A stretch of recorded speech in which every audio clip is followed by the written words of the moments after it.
ప్రభు నామానికి స్తోత్రములు.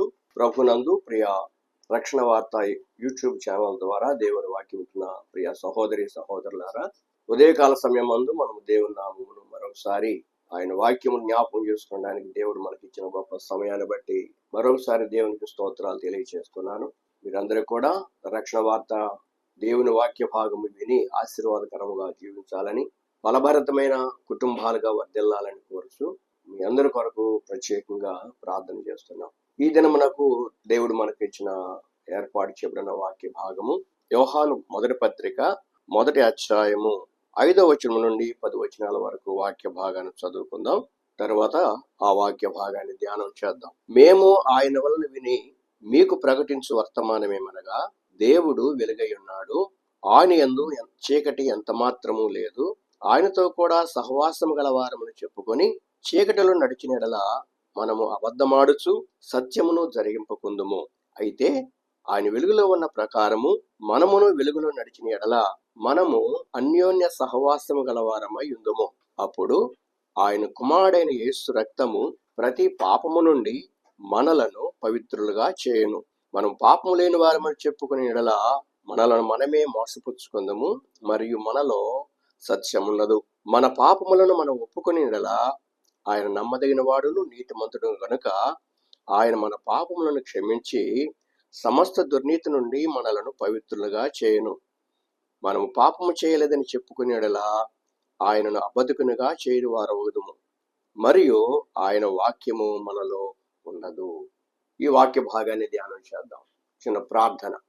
పరిశుద్ధుడా, మహోన్నతుడమైన యేసయ్య, నీ దయలో నీ కృపలో మమ్మలను క్షేమంగా ఉంచి నడిపిస్తూ మరొకసారి మీ వాక్య భాగాన్ని ధ్యానం చేసుకునే అవకాశాన్ని మీరు ఇచ్చినందుకు వందనాలు. ఉదయకాల సమయం అందు ప్రభు నీ మాటలు మేము వినిచుండగా రక్షణ వార్త యూట్యూబ్ ఛానల్ ద్వారా నీ మాటలు వినిచిన బిడ్డలందరి కుటుంబాలను వర్ధిల్లింప చేయండి, దీవించండి.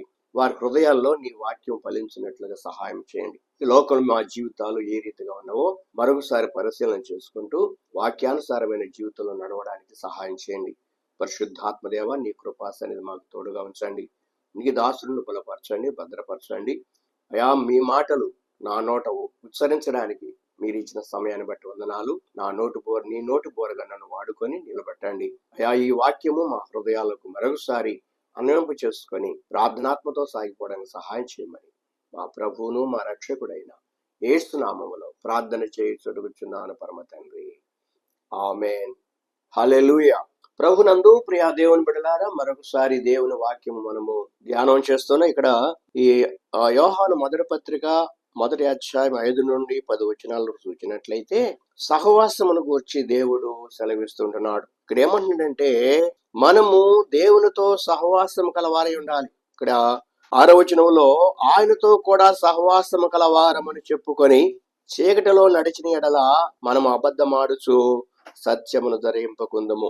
ఆయనతో సహవాసం కలవారమని చెప్పుకుంటూ మనం నడిచే నడవడిక చీకటితో ఉంటుంది, చీకటి నడవడికగా ఉంటుంది. కాబట్టి మనము దేవుని యొక్క సత్యవాక్యాన్ని నిర్లక్ష్యం చేసేవారుగా ఉంటున్నాం. అంతేకాదు, అయితే ఆయన వెలుగులో ఉన్న ప్రకారము మనమును వెలుగులో నడిచిన ఎడల మనము అన్యోన్య సహవాసము కలవారమై ఉందము. అప్పుడు ఆయన కుమారుడైన యేసు రక్తము ప్రతి పాపము నుండి మనలను పవిత్రులుగా చేయును. మనము పవిత్రమైన జీవితంలో జీవించడానికి మన సహవాసము దేవునితో ఉండాలి. ఇక్కడ ఏమంటాడంటే, ఆయన వెలుగై ఉన్నాడు, ఆయన వలె మనము కూడా ఆయన వెలుగులు నడిచినట్లు మన జీవితం ఉండాలి. నేను వెలుగై ఉన్నాను, ఆ వెలుగుని మీరు కలిగి ఉండాలని ప్రభు సెలవిచ్చారు. మీరు లోకమునకు వెలుగై ఉన్నారని మత్తయి శుభవార్త 5వ అధ్యాయంలో బోధించారు ఆయన. కాబట్టి ఆయన వెలుగై ఉన్నాడు, వెలుగులో ఆయన చీకటి ఏమాత్రం లేదు. ఆ వెలుగులో నేను నడిచినట్లయితే మనకు ఆయనకున్న సహవాసము అన్యోన్యతగా ఉంటుంది, ఏక మనసుతో ఉంటుంది, మంచి సహవాసం కలిగిన వారుగా ఉంటాం. అప్పుడు మన జీవితాల్లో ఆయన రక్షణ కార్యం జరుగుతుంది. ఏమంటాడంటే, అప్పుడు ఆయన కుమారుడైన యేసు రక్తము ప్రతి పాపము నుండి మనలను పవిత్రులుగా చేస్తుంది. మనము ఆయన వెలుగులో నడవాలి, ఆయనతో సహవాసం కలిగి ఉండాలి, అన్య సహవాసం నుండి విడిచిపెట్టాలి, అన్యోన్య సహవాసం కలిగిన వారుగా ఉండాలి. ఈ దినాల్లో చాలా మంది సహవాసాలు మనం చూస్తున్నాం. పరిశుద్ధ గ్రంథంలో చాలా విషయాలు మనకు వ్రాయబడుతున్నాయి. మంచి సహవాసం. భక్తుడైన దావీదు తన బావమరిదైన యోనాతానుతో మంచి సహవాసం కలిగిన వాడుగా ఉన్నారు. వారిద్దరూ మంచి స్నేహితులుగా భావించబడ్డారు. చూడండి, తండ్రి ఏమో తన బావుగారిని చంపడానికి కనుక దావీదును చంపడానికి ఆలోచన కలిగి కొండ గుహల్లో దాక్కుంటూ ఆయా స్థలాల్లో సైన్యాన్ని పంపుతూ ఉంటే, తండ్రి ఏ స్థలానికి వెళ్ళుచున్నాడని ముందుగా పసిగట్టి దావీదుకు యోనాతాను వర్తమానం పంపించేవాడు. చూడండి, తండ్రి ఏమో శత్రువు, కుమారుడేమో అతనికి మిత్రుడు. చూడండి వారి సహవాసం చూడండి.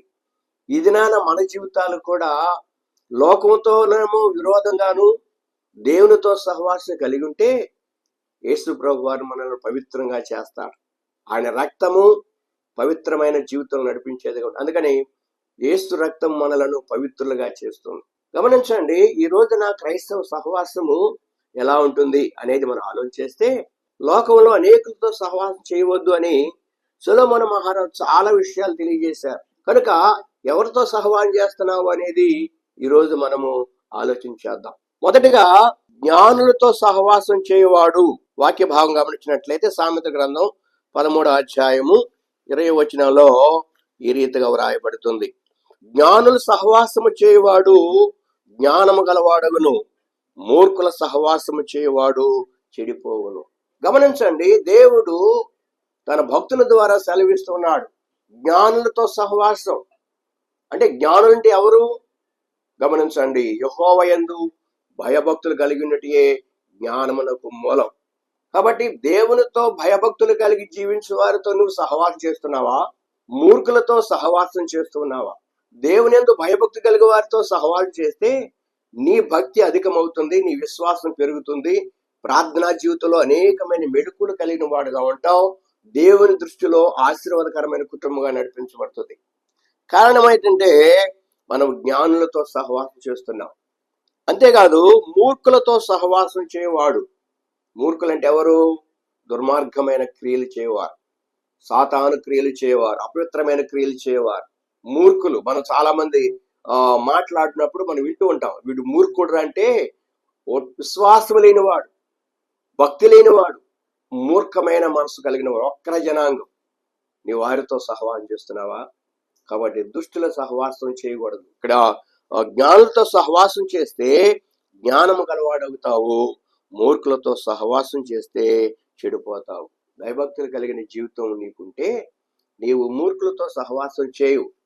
అందుకని భక్తుడు కీర్తనకారుడు మొదటి కీర్తన అంటున్నాడు, దుష్టుల ఆలోచన చొప్పున నడవక, పాపుల మార్గము నిలవక, అపహాసులు కూర్చుని చోటను కూర్చుండక, యెహోవా యందు ధర్మశాస్త్రమందు ఆనందించుచు దివారాత్రము దాన్ని ధ్యానించువాడు ధన్యుడు. కాబట్టి సహవాసంలో చూడండి, దుష్టులు, మూర్ఖులు, అపవిత్రులు, మరి దేవునికి అవిధేయమైన వారు. కనుక దుష్టుల ఆలోచనలు వ్యర్థమైనవి, దుష్టుల ఆలోచనలు పాపమునకు దారి తీసేవి. మూర్ఖుల మార్గము, అపహాసుకుల మార్గము, పాపుల మార్గము ఇవి దేవునికి ఇష్టమైనవి కావు. వాటన్నిటి విడిచిపెట్టి యేసుక్రీస్తు ప్రభు వారితో సహవాసం చేయి. ఆయన వాక్యాన్ని ధ్యానించు, దివారాత్రములు దానిని ధ్యానించేవాడు. రాత్రి పగళ్ళు కూడా ప్రభు వాక్య ధ్యానములో సహవాసం కలిగిన వారుగా ఉంటే భక్తి కలిగిన వారుగా ఉంటాం. యేసు ప్రభు వారు బేతనియా గ్రామానికి వెళితే మరియమార్తల గృహానికి వెళ్ళేవాడు. ఆయన ఆ మరియమార్త గృహంకి వెళ్ళినప్పుడు మార్తేమో భౌతికంగా ఇంటి పనులు చూసుకుంటూ ఉండేది, గాబరా పడుతుండేది, ఆలోచన కలిగి ఉండేది. కానీ మరియా ఆయన పాదముల చెంత చేరి ఆయనతో సహవాసం కలిపేది, ప్రార్థనా జీవితంలో నడిపించబడేది, ఉత్తమమైన దానిని వెతికిందాని, ఉత్తమమైన మార్గం నడిచింది. కాబట్టి యేసయ్యతో సహవాసం చేసిన మరియేమో ఉత్తమమైన దానిగా ఎన్నిక చేయబడింది. మార్త భౌతికంగా జీవించింది, లోక సంబంధమైన సహవాసంలో జీవించింది. కనుక ఈ రోజున మన జీవితంలో మరి దుష్టులతోనూ, అపవిత్రమైన వారితోనూ, మోసపూరితమైన వారితో సహవాసం చేస్తుంటే మన జీవితాలు మనమే పాడు చేసుకుంటున్నాం. రెండవదిగా మనం గమనించినట్లయితే ప్రభు బిడ్డలారా, మనము మరొకరితో సహవాసం చేయకూడదు అంటున్నాడు. చూడండి, సామెత గ్రంథం 22వ అధ్యాయము 24వ వచనం, కోపచిత్తునితో సహవాసము చేయకుము, క్రోధము గల వారితో పరిచయము కలిగి ఉండకుము, నీవు వాని మార్గం అనుసరించి నీ ప్రాణమునకు ఉరి తెచ్చుకుందువేమో. ఆలోచించేయండి. కోపచిత్తులతో సహవాసం. కోపం కలిగిన వారితో మనం సహవాసం చేస్తే అదే భావం మనం కలిగిన వారుగా ఉంటాం. కోపచిత్తుడు ఏం చేస్తాడు? అనేకుల మీద కోపపడి నిందలు అవమానాలు తెచ్చుకుంటాడు. తిరిగి వారు ఆ కోపచిత్తులతో సహవాసం చేస్తే మనకు కూడా అదే భావం కలిగి వారితో పాటు నిందలు అవమానాలు. చూడండి ఇక్కడ ఏమన్నాడంటే, నీ ప్రాణమునకు ఉరి తెచ్చుకుంటావు, నీ ప్రాణానికి కూడా ఆపద ఆపద తెచ్చుకుంటావు. ఎందుకని? మన సహవాసం మంచిది కాదు కాబట్టి.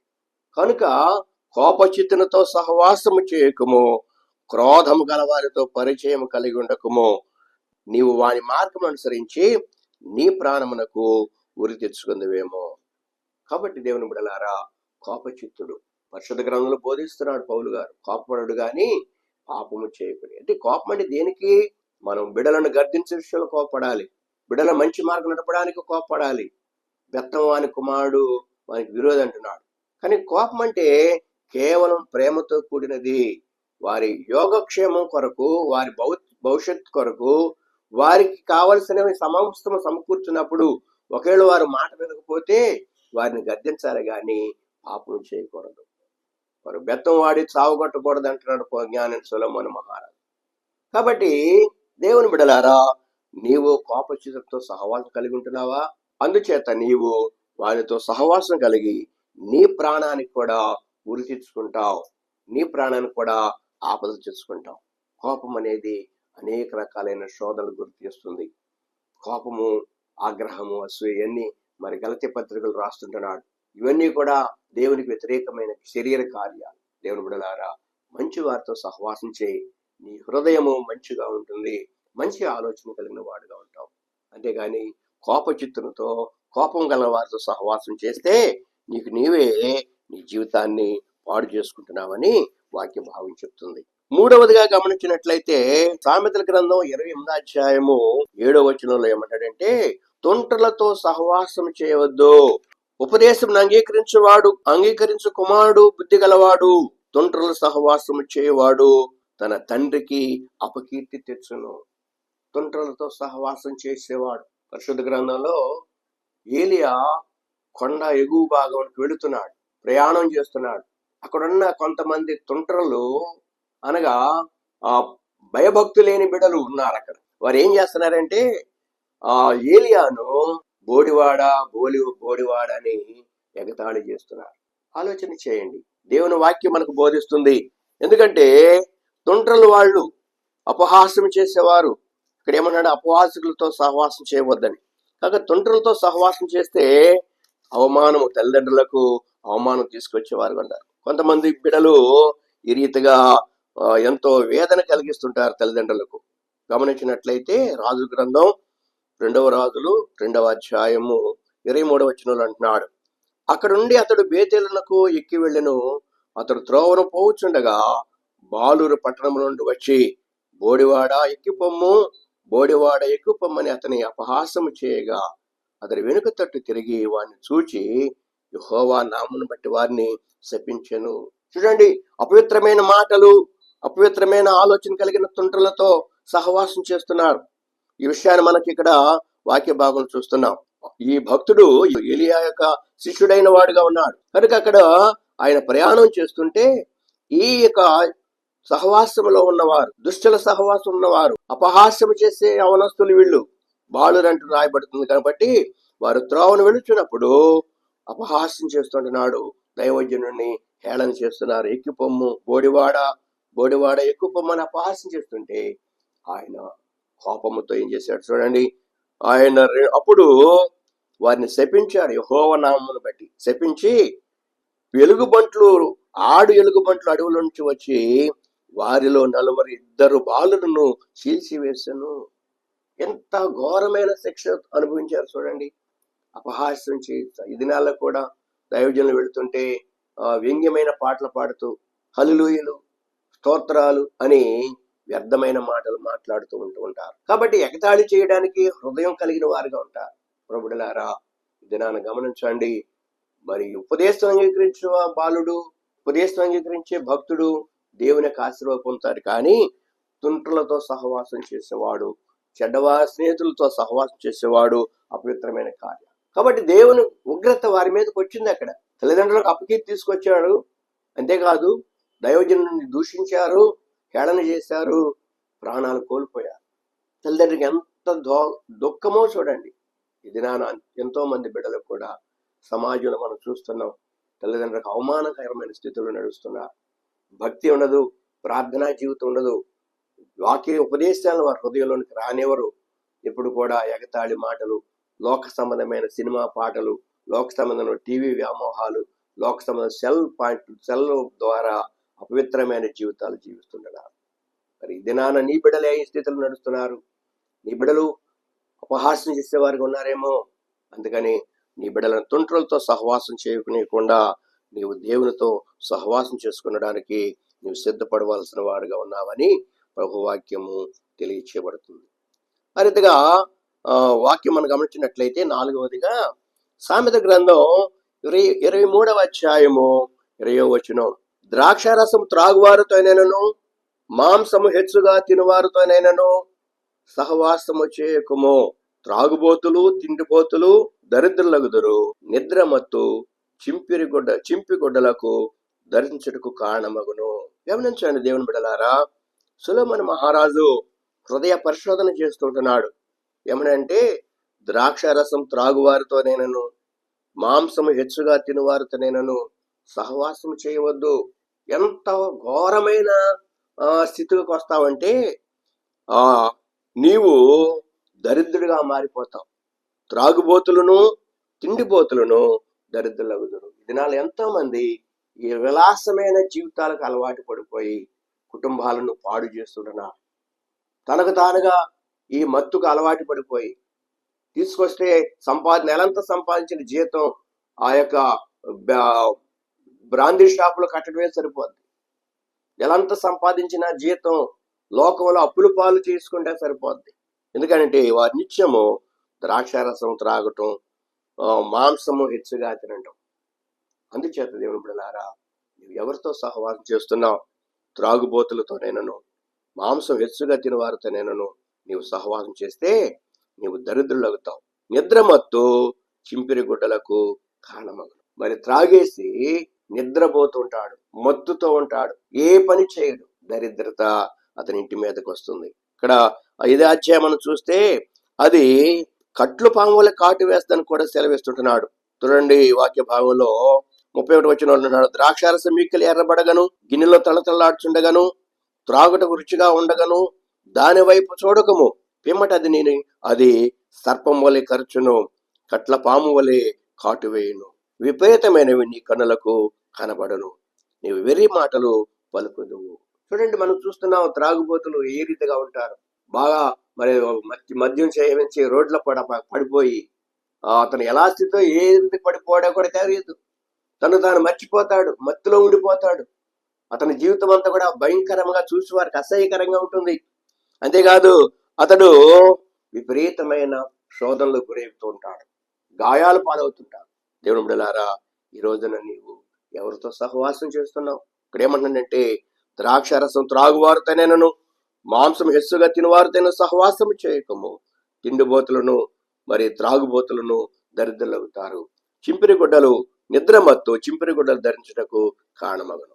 ఈ రోజున క్రైస్తవ విశ్వాసంలో ఎంతో మంది ప్రార్థన చేస్తారు, విశ్వాసంలో ఉన్నట్టుగా కనబడతారు, భక్తిగా ఉన్నట్టుగా కనబడతారు. కానీ వారి లోపల ఇలాంటి ఆలోచనలు, మరి ఆహారం కొరకును త్రాగుడు కొరకును బానిసలైపోయి జీవితాలను పతనం చేసుకుంటున్నారు.